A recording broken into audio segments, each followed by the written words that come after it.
പാർട്ടിക്കുള്ളിലെ group വഴക്കിലും പ്രാദേശിക നേതാക്കളുടെ ആത്മഹത്യകളിലും കടുത്ത പ്രതിരോധത്തിലായിരിക്കുകയാണ് വയനാട് കോൺഗ്രസ്. കോൺഗ്രസിനുള്ളിലെ പ്രശ്നങ്ങളെ തുടർന്ന് വയനാട്ടിൽ 10 വർഷത്തിനിടെ മരിച്ചത് 5 നേതാക്കളാണ്. പലരും ആത്മഹത്യ ചെയ്തത് DC നേതാക്കൾക്കെതിരെ ആരോപണം ഉന്നയിച്ചാണ്. എന്നാൽ ഇങ്ങനെ തുടർമരണങ്ങളും നേതാക്കൾ തമ്മിൽ തമ്മിലടിയും ഉണ്ടായിട്ടും സംസ്ഥാന നേതൃത്വം കാര്യമായ ഇടപെടലൊന്നും തന്നെ നടത്തിയിട്ടില്ല. ഇപ്പോൾ വയനാട് MP ആയ പ്രിയങ്ക ഗാന്ധിയാണ് ഈ വിവാദങ്ങളെക്കുറിച്ച് ജില്ലാ നേതൃത്വത്തോട് വിവരങ്ങൾ തേടിയിരിക്കുന്നത്.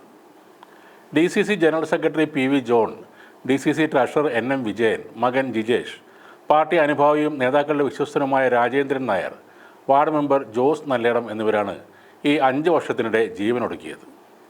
2015 നവംബറിലാണ് മാനന്തവാടി ബ്ലോക്ക് കമ്മിറ്റി പ്രസിഡന്റും DCC ജനറൽ സെക്രട്ടറിയുമായിരുന്ന PV ജോൺ പാർട്ടി ഓഫീസിനുള്ളിൽ തൂങ്ങി മരിച്ചത്. തദ്ദേശ തെരഞ്ഞെടുപ്പിൽ സ്വന്തം പാർട്ടിക്കാർ കാലുവാരിയതിൻ്റെ മനോവിഷമത്തിലാണ് ജോണിൻ്റെ ആത്മഹത്യ. 2023 മെയ് 29 പുൽപ്പള്ളി മേഖലയിൽ കോൺഗ്രസ് നേതാക്കളുടെ വിശ്വസ്തനായിരുന്ന രാജേന്ദ്രൻ നായർ ജീവനൊടുക്കുന്നത്. കോൺഗ്രസ് നേതൃത്വം നൽകുന്ന പുൽപ്പള്ളി ബാങ്ക് ഭരണസമിതിയുടെ വായ്പാ തട്ടിപ്പിന് ഇരയായതുകൊണ്ടാണ് രാജേന്ദ്രൻ ആത്മഹത്യ ചെയ്യുന്നത്.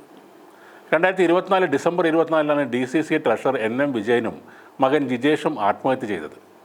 ബത്തേരിയിലെ സഹകരണ ബാങ്കുകൾ കേന്ദ്രീകരിച്ച് നടന്ന കോടികളുടെ നിയമന കൊള്ളയുടെ ഇരയായാണ് ഇവർ ജീവനൊടുക്കുന്നത്.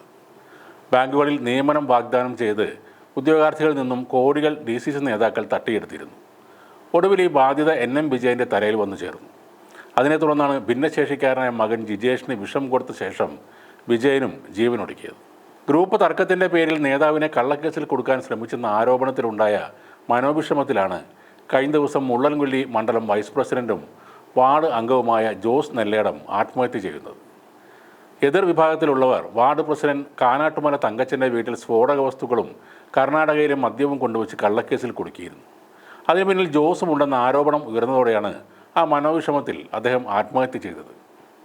അതിനിടെ 2024 ആത്മഹത്യ ചെയ്ത മുൻ ട്രഷറർ NM വിജയൻ്റെ മരുമകൾ പത്മജ ഇന്നലെ ആത്മഹത്യക്ക് ശ്രമിച്ചിരുന്നു. കോൺഗ്രസ് നേതൃത്വം വഞ്ചിച്ചു എന്നാരോപിച്ചായിരുന്നു ആത്മഹത്യാ ശ്രമം. ഞരമ്പ് മുറിച്ച ഇവർ സുൽത്താൻ ബത്തേരിയിലെ സ്വകാര്യ ആശുപത്രിയിൽ ചികിത്സയിലാണ്. കോൺഗ്രസിനെ ഇനി ഒരിക്കലും വിശ്വസിക്കില്ലെന്ന് പത്മജ പറഞ്ഞു. സംഭവങ്ങൾ ഉന്നയിച്ച് മുഖ്യമന്ത്രിക്ക് പരാതി നൽകും, നിരാഹാര സമരം നടത്താനും ആലോചിക്കുന്നു എന്നാണ് പത്മജ പറഞ്ഞത്. നേരത്തെയും പത്മജ കോൺഗ്രസിനെതിരെ ആരോപണങ്ങൾ ഉന്നയിച്ചിരുന്നു. കൽപ്പറ്റ MLA T സിദ്ദിഖും കോൺഗ്രസും തങ്ങളെ പറ്റിച്ചെന്നും പറഞ്ഞ പണം തന്നില്ലെന്നുമാണ് പത്മജയുടെ ആരോപണം. തൻ്റെ ഭർത്താവ് ആശുപത്രിയിലായിരുന്നപ്പോൾ ബിൽ അടക്കാമെന്ന് T സിദ്ദിഖ് പറഞ്ഞിരുന്നുവെന്നും എന്നാൽ പണം തന്നില്ലെന്നും ഫോൺ വിളിച്ചപ്പോൾ എടുത്തില്ലെന്നും പത്മജ പറഞ്ഞു. ഈ ജൂൺ 30 പാർട്ടി വാഗ്ദാനം ചെയ്ത തുക നൽകുമെന്നൊരു എഗ്രിമെൻ്റ് ഉണ്ടാക്കിയിരുന്നെന്നും എന്നാൽ ആ എഗ്രിമെൻ്റ് എഴുതി അടുത്ത ദിവസം തന്നെ തങ്ങൾ അറിയാതെ MLAയുടെ PA അത് വാങ്ങിക്കൊണ്ട് പോയെന്നും പത്മജ ആരോപിച്ചു. സണ്ണി ജോസഫിനെ പഠിക്കാനാണ് ആ എഗ്രിമെൻ്റ് കൊണ്ടുപോയതെന്നാണ് MLA പറഞ്ഞത്. കള്ളന്മാർ വെള്ളയും ഇട്ട് നടക്കുന്നുവെന്നും കോൺഗ്രസ് എന്ന പാർട്ടിയെ വിശ്വസിക്കുന്നവർ മരിക്കുന്നു എന്നും പത്മജ പറഞ്ഞിരുന്നു. കാര്യങ്ങൾ പ്രിയങ്ക ഗാന്ധിയുടെ ശ്രദ്ധയിൽപ്പെട്ട നിലക്ക് ഈ വിഷയത്തിൽ ഉടനെ ഒരു പരിഹാരം ഉണ്ടാകുമെന്ന് തന്നെയാണ് പ്രതീക്ഷിക്കുന്നത്. എന്നാൽ ഫണ്ട് ഒട്ടും ഇല്ലാത്തതാണ് കോൺഗ്രസിൻ്റെ പ്രധാന പ്രശ്നമെന്നാണ് അറിയുന്നത്. കേരളത്തിലും കേന്ദ്രത്തിലും ഭരണമില്ലാത്ത അവസ്ഥയിൽ പഴയ പോലെ സംഭാവനകൾ കോൺഗ്രസിലേക്ക് എത്തുന്നുമില്ല.